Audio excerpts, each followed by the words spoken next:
Perkenalkan, nama saya Koro Tapianto dari kelas PS 5C. Di sini saya akan menjelaskan tentang humas. Langsung saja, pada pembahasan kali ini saya akan menjelaskan tentang humas atau hubungan masyarakat yang meliputi pengertian fungsi humas, tujuan humas, prinsip, tugas, manfaat, dan contoh humas yang akan dibahas dengan lengkap dan mudah dipahami. Untuk lebih detailnya, silakan simak ulasan di bawah ini dengan seksama. Pengertian humas atau hubungan masyarakat. Humas atau dalam bahasa public Inggris public relation, yaitu praktik mengelola penyebaran informasi antar individu atau organisasi dan masyarakat. Atau pengertian lain dari humas adalah seni menciptakan pengertian publik yang baik atau goodwill, sehingga bisa memperdalam tingkat kepercayaan publik terhadap suatu individu atau organisasi. Selain pengertian di atas, humas pula dapat didefinisikan suatu proses yang secara kontinu dari usaha manajemen untuk memperoleh kemauan baik dan pengertian dari pelanggan, pegawai, dan publik yang lebih luas. Di pekerjaannya, seorang humas melakukan analisis dan memperbaiki diri serta menjadikan pernyataan keluar. Fungsi humas. Fungsi humas atau hubungan masyarakat menurut Edward L. Bernays adalah sebagai berikut, yaitu menyediakan penerangan atau pemahaman kepada publik, melaksanakan persuasi kepada publik untuk menjadikan sikap dan tingkah laku publik berubah, usaha mempersatukan sikap dan perilaku lembaga sesuai dengan sikap dan perbuatan masyarakat atau sebaliknya. Tujuan humas berikut ini adalah tujuan dari humas atau hubungan masyarakat, yaitu meningkatkan partisipasi, dukungan, dan bantuan secara nyata dari masyarakat, baik itu dalam bentuk tenaga, sarana, prasarana, maupun dana, demi kemudahan dan terlaksananya tujuan organisasi. Membuat rangsangan dan menghidupkan kembali rasa tanggung jawab yang lebih besar pada masyarakat terhadap berlangsungnya program organisasi tersebut secara efektif dan efisien, dan menjadikan masyarakat ikut serta dalam menyelesaikan masalah-masalah yang dihadapi. Dan berikutnya yaitu menegakkan dan mengembangkan citra yang menguntungkan untuk organisasi kepada para pemimpin atau stakeholdernya dengan sasaran yang terhubung, yaitu publik internal dan publik eksternal, dan membuka peluang menjadi lebih luas kepada para pemakai produk atau lulusan dan pihak yang terhubung untuk partisipasi dalam meningkatkan mutu organisasi. Dan selanjutnya itu prinsip humas. Prinsip humas atau hubungan masyarakat di sini antara lain sebagai berikut. Yang pertama, hubungan masyarakat bekerja dengan dasar fakta, bukan fiksi. Yang kedua, hubungan masyarakat adalah suatu perihal sosial, bukan perihal personal. Humas wajib merealisasikan program usaha dalam mencari dukungan masyarakat terhadap kebijaksanaan dan program lembaga yang diwakili. Humas dilarang menipu atau membohongi media massa, dan humas harus bisa menjadi komunikator yang berguna dalam artian yang benar. Humas harus menjadikan landasan aktivitasnya pada penelitian ilmiah pada bidang pendapat umum. Humas dapat bekerja sama dengan para ahli di bidang lain. Humas juga wajib menjelaskan masalah tentang krisis yang diterima lembaga yang diwakilinya.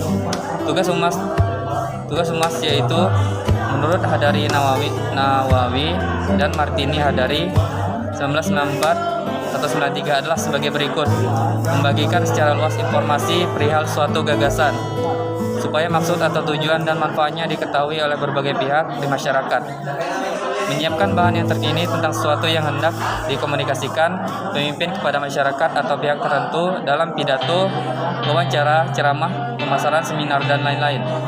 Bahan tersebut dapat berupa konsep atau makalah yang sebelumnya sudah dibaca dan diketahui isinya oleh pemimpin, dan menyerahkan informasi yang jelas yang telah disampaikan administrator atau pemimpin kepada masyarakat atau pihak yang terhubung.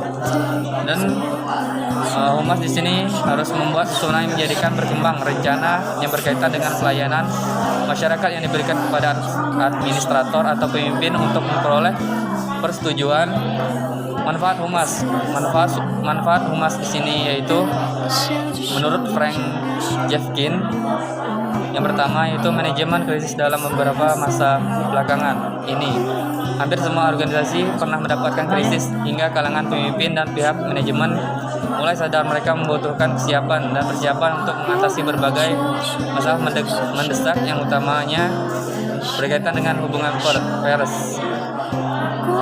Oleh sebab itu, tiap organisasi harus membentuk tim manajemen krisis yang permanen. Penerbitan desktop sistem. Penerbitan desktop sebenarnya sangat bermanfaat, namun lebih membutuhkan operator yang mempunyai dedikasi dan waktu editor dibandingkan metode editing konvensional yang masih memakai pensil, tumpukan kertas, dan juga logam pembentuk huruf. Identitas perusahaan. Tugas membuat identitas perusahaan biasanya tanggung jawab staf humas karena hal itu menyangkut semua aspek organisasi secara menyeluruh dan menjadi bagian terpenting dari semua komunikasi yang dijalankan organisasi. Hubungan parlemen di sini yaitu organisasi baik secara langsung maupun dengan perantara konsultan, khusus dengan pemerintah, parlemen, dan birokrat dari beberapa departemen dan instansi pemerintah.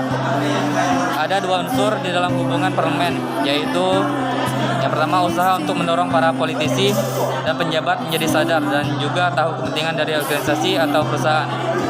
Yang kedua, usaha untuk memperoleh berbagai informasi untuk organisasi atau perusahaan yang berhubungan supaya mengetahui peraturan atau undang-undang baru yang sedikit banyak akan berpengaruh padanya. Public Relation Finansial. Telah lama ada konsultan Public Relation yang khusus beraktivitas pada bidang keuangan dan operasi bisnis perusahaan.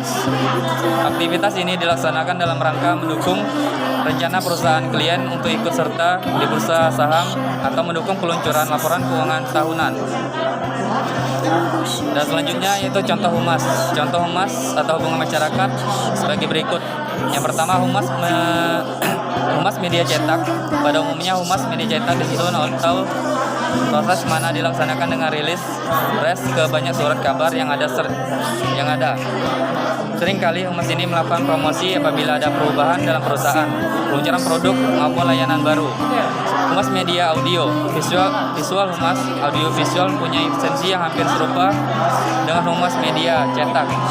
Informasi yang diberikan ke program yang berhubungan dengan tema promosi. Radio dan televisi adalah contohnya. Humas media online. Humas ini semakin berkembang dan maju dan telah diaplikasikan dalam berbagai bentuk. Suatu informasi ditulis dan dimaksimalkan dengan kata kunci yang berhubungan dengan produk dan bisnis.